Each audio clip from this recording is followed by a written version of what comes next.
For the first time in 6 weeks, Disney's juggernaut Black Panther has been knocked from the top box office spot with the debut of Universal's Pacific Rim Uprising. "Obviously we're always pleased to open at No. 1, said Jim Moore, Universal's distribution chief, and to do it under these circumstances is fantastic." Pacific Rim Uprising, the big-budget sci-fi sequel estimated to have cost $155 million, came within range of analysts' expectations of $25 million to $30 million with an estimated $28 million in domestic grosses. Uprising follows Guillermo del Toro's 2013 original, Pacific Rim, which was a relative disappointment in the U.S. with a $102 million domestic take but was a huge hit in China and other countries. It ended its run with $411 million in worldwide receipts. Similarly, Pacific Rim Uprising grossed an estimated $122.5 million internationally over the weekend, with $65 million in ticket sales coming from China, for a global gross of $150.5 million. "It really was a terrific worldwide launch for Pacific Rim Uprising," Moore said.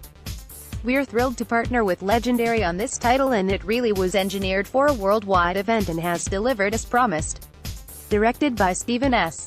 Tech Knight, Uprising, which takes place in a world where humans pilot giant fighting machines to save the world from otherworldly monsters, earned a B rating on CinemaScore and a 46% Rotten rating on review aggregation site Rotten Tomatoes. Even at number 2, Black Panther continued to shatter records. The film, which added $16.6 million to its domestic grosses over the weekend, has now earned $630.9 million in the U.S. and Canada, making it the top-grossing superhero film of all time in North America.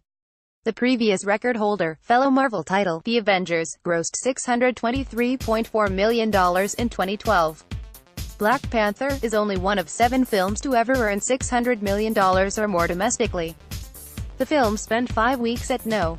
1 in North America, a streak that had not been achieved since James Cameron's 2009 blockbuster, Avatar. It has grossed upward of $1.2 billion worldwide. Roadside Attractions' faith-based film, I Can Only Imagine, continued to perform in its second week, maintaining the No. 3 spot and adding $13.8 million in ticket sales for a cumulative $38.3 million. Starring Dennis Quaid and J. Michael Finley, the film follows the lead singer of the Christian band Mercy Me during his process of writing I Can Only Imagine, the most played radio hit in Christian music history. In fourth place, Paramount's Sherlock Gnomes opened with $10.6 million. Released by Paramount Pictures and Metro-Goldwyn-Mayer, the computer-animated cartoon is a follow-up to 2011's Romeo and Juliet, which was distributed under Disney's Touchstone label. The film came in under analysts' predictions of $15 million, much lower than the $25 million debut of the original. Sherlock Gnomes earned mixed reviews from audiences and critics with a B+ rating on CinemaScore and a 21% Rotten rating on Rotten Tomatoes. Rounding out the top 5, Warner Bros.' Tomb Raider dropped 3 spots since last week and added $10.4 million in its second weekend, a 56% decline, for a cumulative $41.7 million. Other newcomers over the weekend include Sony's Paul, Apostle of Christ, which debuted at No. 8 with $5 million, on par with analysts' predictions of $4 million to $9 million. Released through the studio's faith-based label Affirm Films, Paul cost an estimated $5 million to make and stars James Faulkner and Jim Caviezel. It earned a 35% Rotten rating on Rotten Tomatoes. Open Road's romantic teen tearjerker, Midnight Sun, also new over the weekend, came in at the low end of analysts' expectations with $4.1 million in the number 10 spot. Starring Bella Thorne, the film earned mixed reviews with audiences and critics, with an A- rating on CinemaScore and a 21% Rotten rating on Rotten Tomatoes. Bleecker Street's thriller, Unsane, was the only other wide-release newcomer over the weekend, opening with $3.8 million. Directed by Steven Soderbergh, the R-rated thriller stars Claire Foy, The Crown, as a young woman who is involuntarily committed to a mental institution.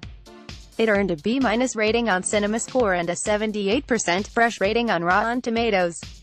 In limited release, Fox Searchlight's animated Isle of Dogs opened in 27 theaters with an impressive $1.6 million, a per-screen average of $58,148.